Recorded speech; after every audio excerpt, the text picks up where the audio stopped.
नवरात्रि की शुरुआत हो चुकी है। ऐसे में आइए जानते हैं कि नवरात्र में नील कमल के फूल ने आखिर कैसे राम जी की हेल्प की थी। आखिर हम नवरात्र मनाते ही क्यों हैं? जैसा कि हम जानते हैं कि नवरात्र के दौरान माँ के 9 रूपों की पूजा की जाती है। शक्ति स्वरूपा देवी दुर्गा को प्रसन्न करने के लिए साल में 4 बार नवरात्रि पड़ती है, जिसमें एक बार शारदीय और एक बार चैत्र नवरात्रि। इसके अलावा 2 बार गुप्त नवरात्रि के दौरान भक्त जो है वो माता की आराधना करते हैं। नवरात्र में माता की पूजा अर्चना करने का विधि सदियों से चला आ रहा है, लेकिन क्या आप जानते हैं कि नवरात्र की शुरुआत कब और कैसे हुई? सबसे पहले नवरात्रि में 9 दिनों का व्रत किसने रखा? माँ दुर्गा स्वयं शक्ति स्वरूपा है और नवरात्रि में सभी भक्त आध्यात्मिक शक्ति, सुख, समृद्धि की कामना करने के लिए इनकी उपासना करते हैं और व्रत रखते हैं। जिस राजा के द्वारा नवरात्रि की शुरुआत हुई थी, उन्होंने भी देवी दुर्गा से आध्यात्मिक बल विजय की कामना की थी। वाल्मीकि रामायण में इसका उल्लेख भी मिलता है कि किष्किंधा के पास ऋषिमुख पर्वत पर लंका की चढ़ाई करने से पहले प्रभु राम ने माता दुर्गा की उपासना की थी। ब्रह्मा जी ने भगवान राम को देवी दुर्गा के स्वरूप चंडी देवी की पूजा करने की सलाह दी थी और ब्रह्मा जी की सलाह को पाकर भगवान राम ने प्रतिपदा तिथि से लेकर के नवमी तिथि तक चंडी देवी की उपासना और पाठ किया था। भगवान ब्रह्मा ने चंडी पूजा के साथ साथ राम जी को बताया था कि आपकी पूजा तभी सफल होगी जब आप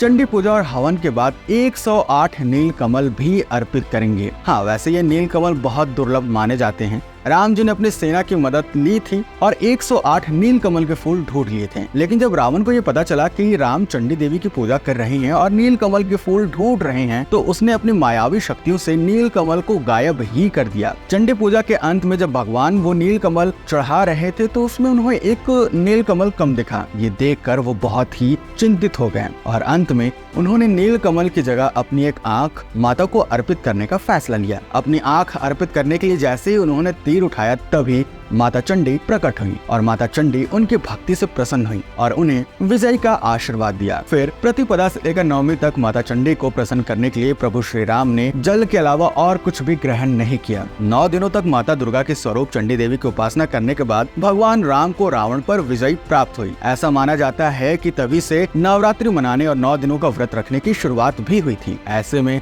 भगवान राम ही नवरात्र के 9 दिनों तक व्रत रखने वाले पहले राजा और पहले मनुष्य थे। क्या आप जानते हैं कि नवरात्र में 9 रूपों की पूजा क्यों होती है और सिर्फ माँ दुर्गा की ही पूजा क्यों नहीं होती है? जानना चाहते हैं? सब्सक्राइब कर लीजिए, अगली वीडियो इस पे जल्द आ रही है।